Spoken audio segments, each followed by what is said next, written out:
Hey GH peeps, welcome back to my channel where we talk all things General Hospital. Today's late night review is for Thursday, guys. We have punched it through. It is January the 11th, 2024. One more day, guys, till the weekend. Whoop, whoop. One more day to the weekend, you know what I'm saying? What do I have planned for the weekend?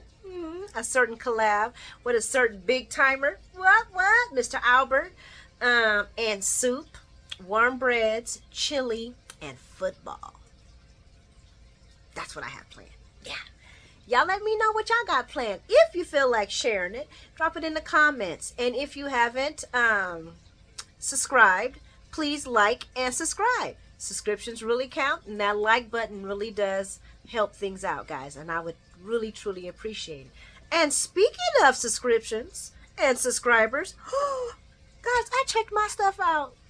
I have 100 subscribers. Well, a little bit over, but I have 100 subscribers. I was blown away. I was shooketh. I was like, what? 100 people want to hear me ramble about soap operas? Oh, soap opera. And then I'm definitely humbled because to me, having more than just 10 subscribers was a big thing for me. 20, what? 30, I was blown away. But when I checked this number, I was like, wow, I hope I really do earn these people's subscriptions. And thank you. And to my current subscribers, thank you for holding on tough with me. And I got a little one of my favorite Prince songs that I want to play to celebrate our 100 subscribers.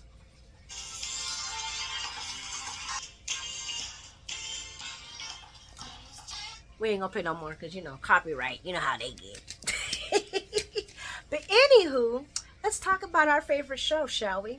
Well, one of my favorite shows. I'm pretty sure it's one of yours too.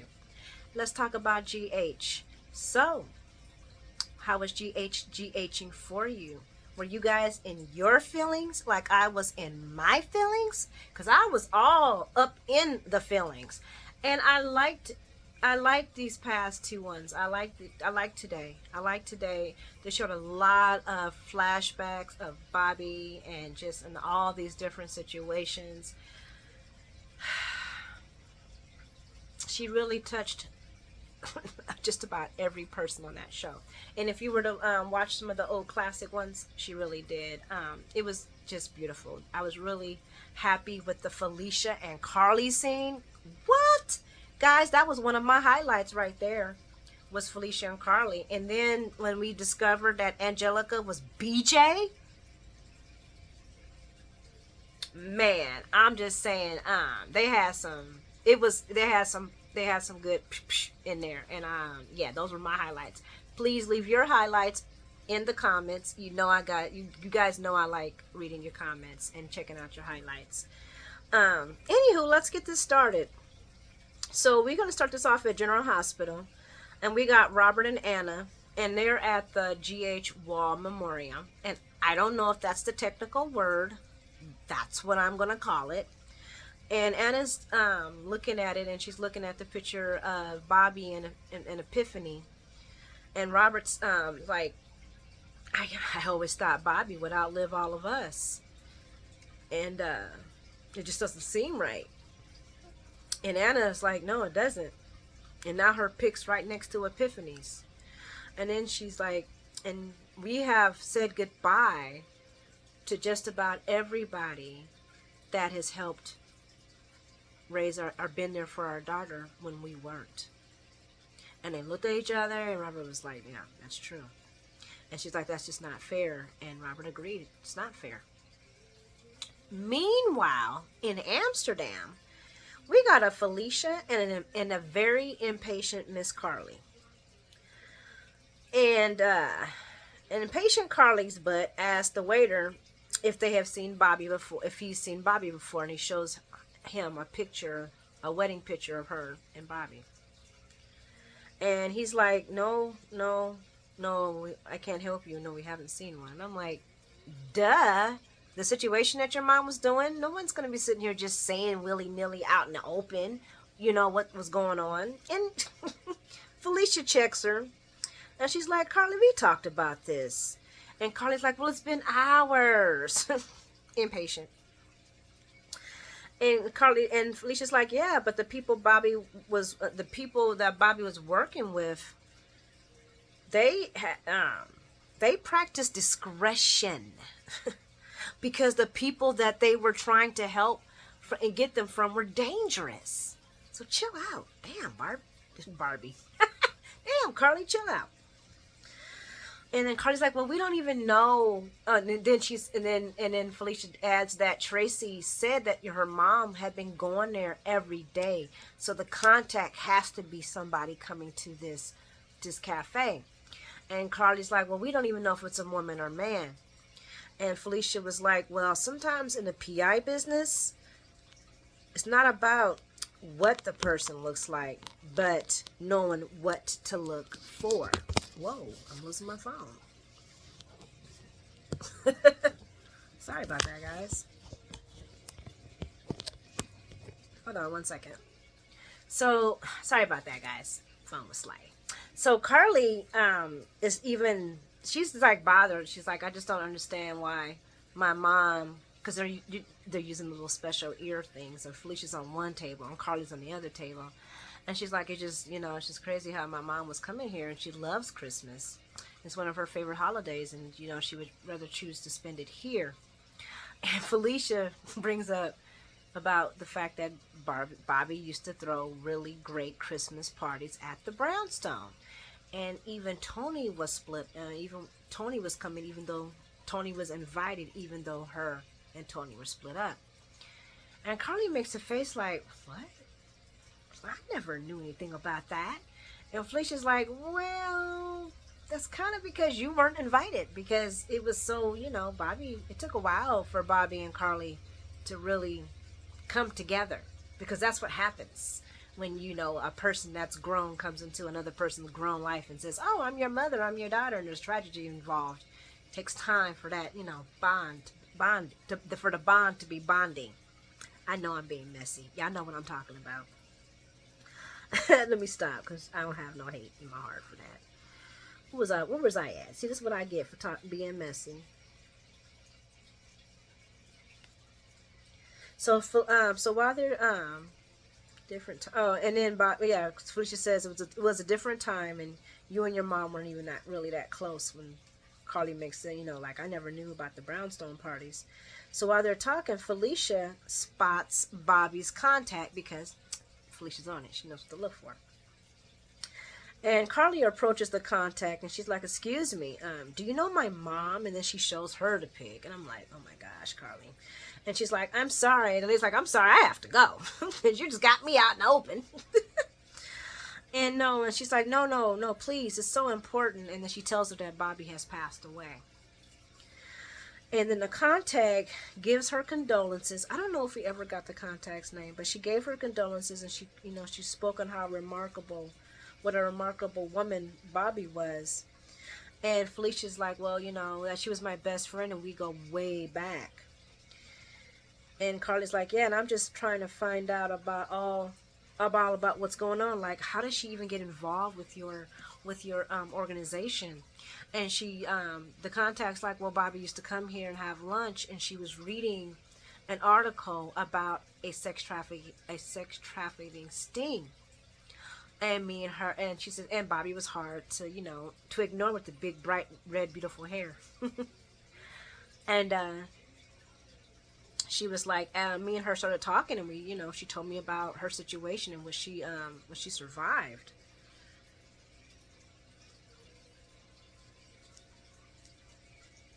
Yeah, she talked about her past and still how she was currently processing all that, and she wanted to help.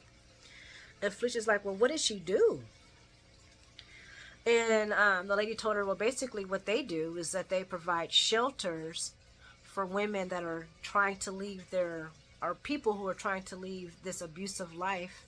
Everybody, LGBT, everybody trying to leave this, their abusers.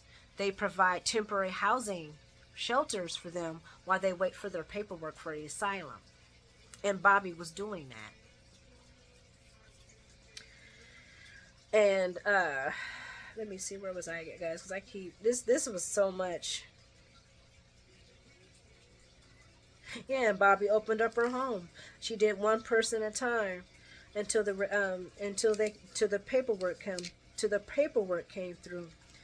The contact is surprised. Oh, because then Carly tells her, "Well, we found there's a reporter there that my mother trusts that came and told us about this young lady that my mom was helping." And the contact's like, "Well, wait a minute. I'm surprised that Bobby would even talk to somebody about this situation. This is a very dangerous thing. We have to be secret about things."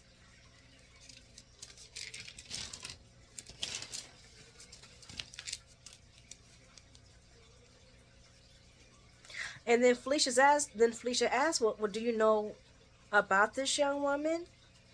The contact looked around because she was, she's still like, this is dangerous. I don't think nobody realized how dangerous it was, but the contact did. And I'm glad they didn't make it all like, oh, now they're kidnapped and weird like that. Let's just get through the funeral. Let's get through this. But so I'm glad they didn't make it all goofy. Oh, there goes my phone again. I guess, hold on, guys. So then, sorry about that again, guys. My little little tape, whatever it is, ain't working no more. I gotta figure that out, but not right now. So the contact lets them know that the young lady's name was Cornelia, and that Bobby had got close to her, and that they were afraid that the people that were after Cornelia was getting closer to her in Amsterdam. So Bobby told them about this place that she had in Canada that she could take her to, that's closer to America while they process her asylum paperwork. And basically, Bobby, the contact lady took her to Canada, but she's been sitting there because, of course, Bobby passed away. And Carly's like, oh my God, she's been sitting here all this time, and who knows what's going on. And then they asked the lady, well, do you know how to get in contact with her? And the lady was like, no, I don't. That's what it's supposed to be. Bobby was the only person that knew how to get in contact with her. And I'm like, oh my gosh. And that's really how it works. But anyway, but that's really how it does work. And I know. But the lady mentioned something about a cabin, and then Carly's like, a cabin? Why would you mention that? She said, because that's what Bobby had mentioned. And they called Tracy. Tracy told him about Luke's cabin. I think Carly even already knew about it, but next thing we know, her and Felicia are in a car, and they're on their way. They're in Ontario, Canada. And Carly's talking about how she's never traveled this long before. And then she mentions how her and Felicia have never spent that much time together like this before. And this is crazy, right? Her being her mom's best friend. And Felicia's making all these faces. And I already knew what Felicia was thinking. But anyway. So Felicia, when Carly asked her about it, and Felicia doesn't say anything, and she said, well, I guess it's not that crazy to you. And then Felicia's about to tell her, she turns to her to tell her, look, what I was saying, and then she swerves to hit a deer, what was thought was to be a deer, and what Felicia actually said, no, it was actually a moose. So while they're changing the tire, because Felicia made it, like, hey, you can change, if you changing a tire is like riding a bike. She ain't lying. You might not think you know how to, but if you've changed your tire more than once, that happened to me. In my pajamas. It was horrible. And it was cold. Taught me a lesson. Drop your kids off fully clothed. But anywho, let me get to what actually happened. She is. Oh, I skipped over Robert and Anna. So, I skipped over a big part. So while they're talking, they realize that Bobby never got to complete the young lady's asylum paper. So she calls Anna and asks Anna if she has any connection with the state to help out with that. But since Anna and the WSB thing kind of all burnt up, she doesn't really have the connection she has. But Robert volunteers because he has connections with the state and feels that he would have stronger connections than Anna. So he calls a couple of friends to see if he can help with the asylum paperwork for this young lady, and tells Felicia and them to call him back. So now we're on our way to Luke's cabin, and there's no cell service. And like I said, Carly was talking about how, they never really spent that much time together. I want to just get right over to the park because we already know she hit the moose. Or almost hit a moose. Discuss changing tires like riding a horse. And then she was like, you're my BF's daughter. So no, there's no accident that we weren't close. Felicia's like, you're right. And then Carly's like, well, I love hearing that I'm right, but what are you talking about? And that's when she says, you're my best friend's daughter. There's no accident that we weren't close. Felicia tells her about when Carly first came into Port Charles and how, Felicia and Bobby were best friends. And Felicia witnessed Carly's wrecking ball to Bobby's marriage. And Felicia comments about how Tony was also family to her. So it wasn't just the marriage that Carly destroyed, it was Tony, and they were both what Felicia felt was home, family. And Carly was like, I never looked at it like that. I was like, oh my God, these two are having the most crazy conversation. And Carly's mouth was slightly open as Felicia's telling her about, what happened in the past. And then Felicia says, well, I do. And Felicia goes on to explain the emotional damage Carly caused her mom, and that she was the shoulder that she was crying on. And it was just hard to see her hurting and her heart shattered. So she had a little resentment towards Carly. Shocking. And then she adds that she's embarrassed because it was decades ago, and that Bobby had already forgiven her because, that's your daughter. That's her daughter. And I just couldn't stop being protective over my best friend, and I am so sorry. And then I wanted Carly to take the high road in this one, but I guess they're telling the truth and whatever. And then Carly's like, well, don't be, I get it. I'm not blameless in the distance. I'm not blameless in the distance when it comes to me and you either. Because you were gone a lot. And that hurt Maxie. And then you came back and Maxie forgave you. And I judged you. And Felicia was like, you know what? I get that too. If our loved ones can forgive us, it's time for us to forgive each other. And I was like, well, that was really big of Felicia, because I would have been like, you didn't have to go there, girl. I already know. Me and my daughter good. But I'm guessing, I don't recall that history, but I maybe have to look at it, but it doesn't matter. Whatever. Basically, Carly was like, I felt the same way about how, Maxie didn't have a mama. But anywho, but these two made up, and I was like, oh my God, there is Bobby bringing two together. And that's what they said too, is that maybe this was Bobby's plan, was to bring her best friend and her daughter together. And I was like, that is just so beautiful, because that sounds like Barbara Jean. And Carly did make a comment. Either Carly or Felicia made a comment about Bobby being a meddler, which she was, but it's all good. It's Bobby Jean.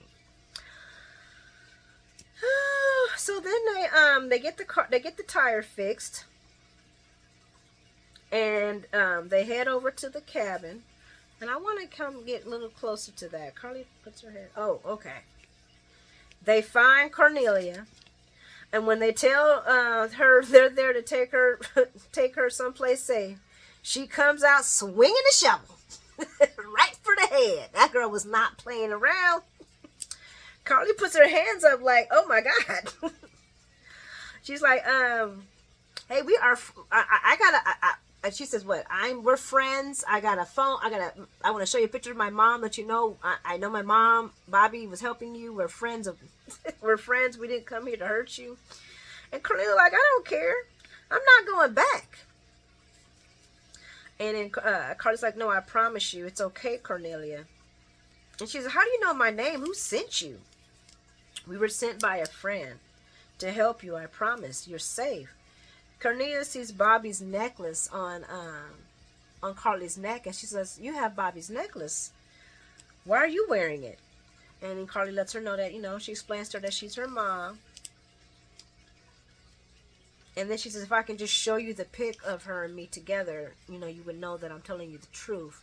And Cornelia's like, "Yeah, slowly." And Carly slowly takes the phone out and shows her the picture. And she's, "I don't understand. Bobby was supposed to meet me here, and she didn't show up." And Carly tells her that she passed and apologizes for her waiting so long. And then they add that, "We know your story, we know why you're here, and you're safe now. I promise." And Felicia says, "Yes, and you could trust her. If you could trust Carly, her daughter, like you could trust Bobby." She drops the shovel and hugs Carly. And that's the only thing that was kind of weird, is that normally women that have been through that are not really big on hugging or touching people. But I could be wrong. And I'm pretty sure somebody on this video, somebody that's listening, can prove me wrong. But that was the only thing that I was kind of thought, I was like, well, no, they're normally not really huggers. But anywho, we're back to Robert and Anna, and Felicia gives them a call and lets them know that they're ready. And Robert calls the favor in. And eventually they all show back up at the General Hospital to a waiting Robert and Anna and Maxie. And Liz sees Carly's head, because Carly did have a boo-boo in her head. And she says, "Hey, let me fix that for you." So they walk over, and Carly's like, "Yeah, that's cool." And Liz tells Carly that her mom would be proud for helping out Cornelia. I'm just going to say, I don't know how long these friendships are going to last. And I'm here for it, because they're older now. So, I know there's still going to be pettiness, because it's soap opera, it's drama. But I do like the fact that Felicia and Carly buried a hatchet, because Felicia's been around for a long time. And she even used to help Sonny in certain PI things. And Carly had an issue with her dad. And now, it makes sense. Lots of things make sense. But it was nice to see the healing of relationships. Liz and like I said, I don't know if the Liz and Carly thing how long that's going to last, but it's still beautiful. I ain't even going to frown. But anywho, let's get on over to the Kellys, because Maxie is helping out Miss Angela with stories about Bobby. And first up is Laura Lou. And she's like, "I'm not really sure about what else I can say other than what I said in the eulogy." And Angelica's like, "Well, normally in funerals, people always want to say the good about a person, but they never really want to tell about just the truth about who the person really is." And Laura Lou's like, "Oh, okay, well, and she's like, "Well, what can I say?" Laura tells her about them fighting over Scotty. And then they flash back to a beautiful Bobby and a young Laura at the table, like, "Scotty," and walk on the door, "Scotty, I know so-and-so. And then Bobby answers, looking all beautiful and sexy, like, "Girl, I told you to be playing with a man like Scotty. They might pick somebody up. And what we about to do, we ain't no threesome over here."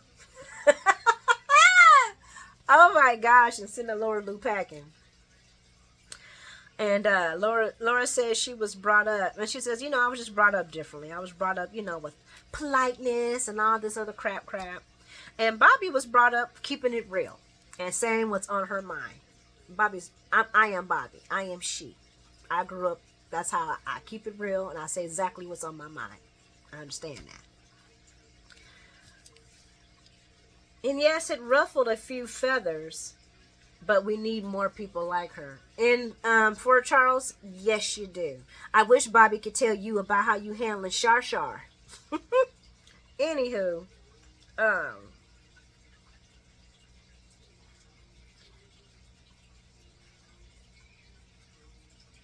and then Laura talks about how she would listen with a sympathetic ear, but always provided her with a reality check, and she loved her for that. And I'm like, yeah, Laura Lou, because you could use some strong reality checks right now. And then she flashes back to Laura talking to her about Nicholas, her son, and how Luke didn't know about it and telling her, you know, why do you want to wait for the house to set on fire? Just tell him, be honest. And then we go over to Lucas, and I was so happy to see Mr. Ryan again. And this is the most, you know, it's like you could see, I don't know, he was a lot more alive in this one. And I wish they would bring him back more often. But Lucas discusses Bobby and how she grew up in a house full of nicknames, and she came to hate them. And he talks about how his dad started calling him Champ, and my mom put her foot down right away and told Tony, our son's name is Lucas, not Luke, not LL, and certainly not Champ. And of course, my big sister BJ thought it was so funny and started calling me Champ just to needle my mom. And then he talks about how BJ called him Champ until the day, and then he kind of stops, and then he says, but anyway. And guys, for her, Angelica, to be BJ, that was so beautiful how they did that. So beautiful. But anywho, and he says, well, I guess what I'm saying is, my mom was principled, strong-willed, no problem standing up for her family. And then he flashbacks to when she threatened Tracy for messing with Lucas. I forgot how great that was. She said, I will bitch slap you. Don't you know in Florida we used to bitch slap little rich girls like you for fun? I was like, okay, Bobby Jean. I miss Bobby Jean. Girl, I miss that. And I had to watch that. Guys, I had to find that clip and watch it because that was some royalty. I got that clip on my feed, by the way. And he's like, you know what? I guess my mom is the champ because she was always going out fighting and she was always in your corner. And then we go to Joss, Michael, and Willow. And Joss brings up when Grandma Bobby showed up to the wedding in a black veil to protest him marrying Nell. And Willow adds that Nell was a very unpopular person, as if. Oh, I forgot that's her sister, so she probably ain't gonna say too much. But then and then Michael's like, yeah, my grandma did not support that wedding at all. And Willow adds that she was very supportive at our wedding, and then she flashbacks to Bobby giving her a blue diamond bracelet that Luke had gave her, and reminded Willow that she has lots of courage.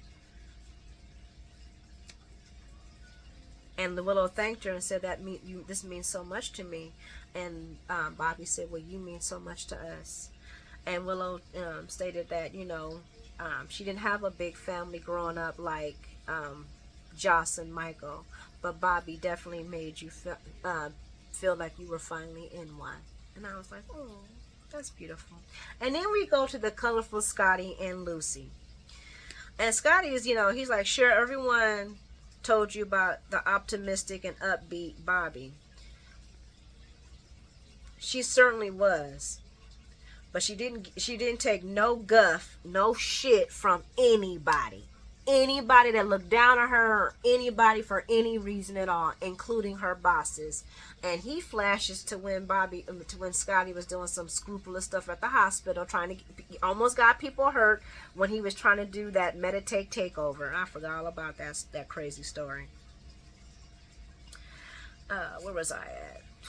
Flashbacks to when Scotty was trying to take the take over GH, and people could have got hurt. She did mellow over the years to become the best damn nurse at General Hospital. And she could still throw words around, which is what she looked at Lucy. And Lucy was like, oh, I can contest to that. And then she flashbacks to when Bobby told Lucy it was karma for her marriage falling apart because Lucy set up Damien and ruined her marriage. And then Angela summarizes that Lucy and Bobby must have been the original frenemies because Lucy has been showing up over and over again for Bobby, especially, you know, since she passed. And Lucy's like, sounds about right. And then she was like, well, you care to tell me more about that? And Lucy tells her about how BJ and Lucy were very close, and she was, had a special place in Lucy's heart. And then she says that, if having an adversary like Bobby means I am worthy, then I'm blessed and lucky to have an adversary like Bobby. And then we flash on over to Miss Liz. And Liz is in the seat now talking to Angela, and she's talking about her essay, and how Bobby was there for her, and how Bobby never made her feel ashamed, and Bobby was kind, compassionate, and ready to offer her empathy. But Liz does ask, since her sons don't know about her assault, if she could leave that part out of the article, and Angelica tells her that she definitely can. And then she flashbacks to when Bobby helped her. And that was heavy, guys. I took some clips of the show. I purposely did not take a clip of that. I don't want to show that on I doubt, no. And I remembered that it was very graphic. But anyway, she said Bobby helped her know that she survived something tragic, and that she was the one in charge of how I can't remember that part. But Bobby basically encouraged her and strengthened her, and offered her love and support, inspired her to help others and heal others, and never take for granted when she's walking on the 10th floor of GH that she's walking in Bobby's footsteps. And I was like, damn, Liz, go head on. That was beautiful. And then, Angelica thanks Maxie for help, and Maxie asks, can she hang out, because, she feels like they have so much in common. And Angelica tells her, no, my boss is, I gotta leave GH. I've been here too long. And then as the phone rings, Maxie's like, hey, this is my mom. She turns around and Angelica's gone. And I was like, that's weird. And then Maxie's looking for Angelica later, and she can't find her online. And she's like, Mom, I can't find her. I just want to, tell her thank you. I want to, see the article. And Felicia's like, well, let me call and see if I, call around, see if I can find something. And Felicia calls, and of course there is no Angelica. And that's when it hits Felicia that was BJ. And then we go to Lucas, and he's leaving Kelly's. And and they changed the sign, guys. But I'll get back to, hold on. And Lucas is leaving Kelly's, and Angelica's outside, and he's like, hey, they're all looking for you. And she was like, yeah, I have to be getting it going. And she calls him Champ when he's walking away, and he turns around and he knows that was BJ. And then they show Maxie, and she's like, I just don't understand. She's a reporter. She should have some type of presence. And all of a sudden, Maxie's, and she says BJ, and then you hear a heartbeat. I was like, okay, GH. Y'all are over the top today. Y'all are just bringing in all the freaking feels. And what did they change Kelly's to? Bobby's. I thought that was beautiful. I thought that was so beautiful. What a way to honor Jackie Z. Hey guys, thanks for hanging out with me. Thanks for subscribing. Please like and subscribe if you like the content, like I asked before. And thanks for hanging out with me. I hope you guys have an amazing day tomorrow and sleep amazingly. God bless you all, and thank you all for subscribing. Be blessed. Talk to you soon. Mwah.